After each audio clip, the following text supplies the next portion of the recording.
Hi, welcome to Englisha.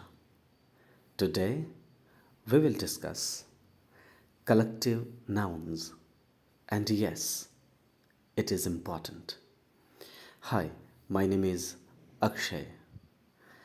आइए आज सीखते हैं collective nouns, and this is on demand of students. Collective nouns. मैं सबसे पहले रिफ्लेक्शन दूंगा कि कलेक्टिव नाउन्स क्या है। ध्यान से समझिए। हमने चीज़ों को जमा किया और उन जमा हुए चीज़ों से जो एक उनके कलेक्शन के कारण जो दिमाग में आइडिया आया, उस आइडिया को हमने नाम दिया, राइट?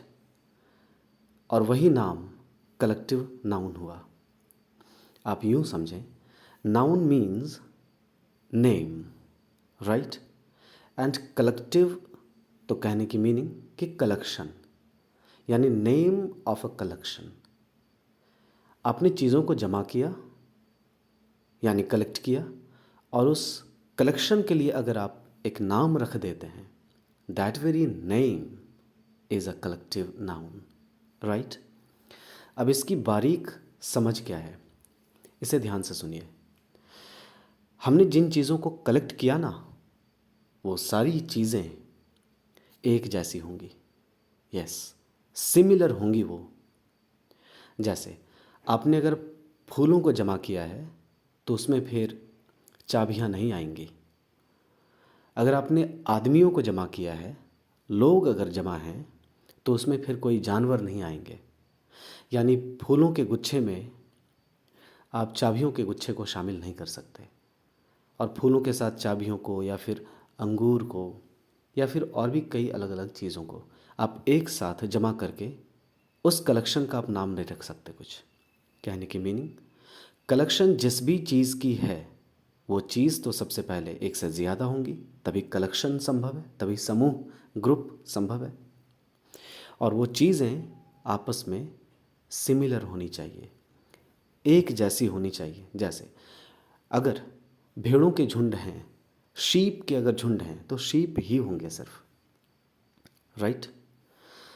अगर फूलों के गुच्छे हैं तो फूल ही होंगे सिर्फ। अगर लोगों के समूह हैं तो सिर्फ लोग ही मौजूद होंगे उसमें, कोई और नहीं। तो कलेक्टिव नाउन की समझ क्या है, यही जो हमने बात की। So a collective noun refers to a collection of similar individuals. Okay, एक कलेक्टिव नाउन डिनोट करता है एक जैसी चीज़ों के कलेक्शन को। समझ गए आप? Individuals means things. So similar things के कलेक्शन के लिए जब आप नाम रखते हैं तो उसे हम कलेक्टिव नाउन्स कहते हैं। फिर से ध्यान दें कि कलेक्टिव नाउन में जो हम कलेक्शन की बात कर रहे हैं, उस कलेक्शन में चीज़ें एक जैसी ही होंगी, कोई दूसरी नहीं होगी। That is most important. Now अब पहला कलेक्टिव नाउन एल्बम है। आप फ़ोटोज़ को जमा करते हैं एक साथ और एल्बम में जमा करते हैं ना, इसलिए फ़ोटोज़ के कलेक्शन को हम एन एल्बम ऑफ फ़ोटोज़ ये कहते हैं। An album of photos, right? Next, सुनने वाले असम्बल हो गए, जमा हो गए, इकट्ठा हो गए, एक जगह आ गए, समूह बना लिया। तो स्कूलों में सुबह सुबह असेंबली लगती है ना, तो सुनने वाले बच्चे ही तो होते हैं वहाँ। चीज़ों को कहानी से याद रखें, इसलिए आप कह सकते हैं an assembly of listeners, right? या an assembly of worshippers, right? पूजा करने वाले श्रद्धालुओं की भीड़ को, श्रद्धालुओं के समूह को असेंबली कहते हैं। Next, a band of musicians. कहते हैं ना, अरे मैंने एक बैंड ज्वाइन किया है, अगर मैं एक म्यूजिशियन हूँ तो, राइट? अरे मेरे फ्रेंड ने एक अच्छे म्यूजिशियंस के बैंड को ज्वाइन किया है, एक अच्छे बैंड को ज्वाइन किया है जिसमें बहुत अच्छे अच्छे म्यूजिशियंस हैं, तो म्यूजिशियंस के झुंड को बैंड ही कहते हैं। So a band of musicians, right? A bench of directors या अ बेंच ऑफ डायरेक्टर्स या अ बेंच ऑफ डायरेक्टर्स। मैंने डायरेक्टर वर्ड के 3 प्रोनाउंसिएशन भी किए, ये सारी चीज़ें भी आप सीखते चलें। जैसे डायरेक्टर्स, डायरेक्टर्स, डायरेक्टर्स, और सभी सही हैं। तो डायरेक्टर्स अगर बैठे हुए हैं एक साथ, या बैठे नहीं भी हैं, कहने की मीनिंग की समूह में अगर हैं, तो उसे हम बेंच कहते हैं। अ bench of directors, a bench of directors, जो कहिए। अ बेंच ऑफ जजेस, अ बेंच ऑफ जजेस। प्रोनाउंसिएशन सीखिए, ये इंपॉर्टेंट है। आसान बोलिए, ओरिजिनल बोलिए, आसान बोलिए, खूबसूरत बोलिए, लोग सुनेंगे। सो अ बेंच ऑफ जजेस, a board of examiners, a board of examiners, right? Board of examiners, जो आपको एग्जामिन करते हैं ना, जो आपकी परीक्षा एग्जामिनेशन लेते हैं लोग, अगर परीक्षा लेने वाले यानी परीक्षक अगर एक जगह समूह में आ जाएं, तो उसे हम बोर्ड कहते हैं। A board of examiners, right.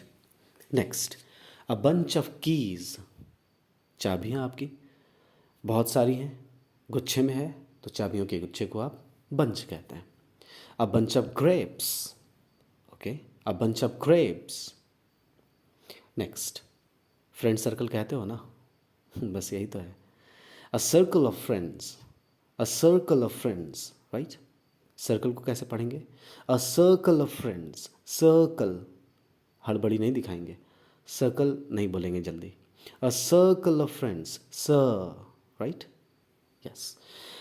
और देखें आप कि सभी कलेक्टिव नाउन्स ए के बाद लिखे हुए हैं, यानी आई के बाद लिखे हुए हैं, और आई या एन के बाद जितने भी कलेक्टिव नाउन्स हैं वो सारे कलेक्शन तो बहुत सारे नाउन से मिलकर बनेंगे, यानी नाउन्स प्लूरल होने चाहिए।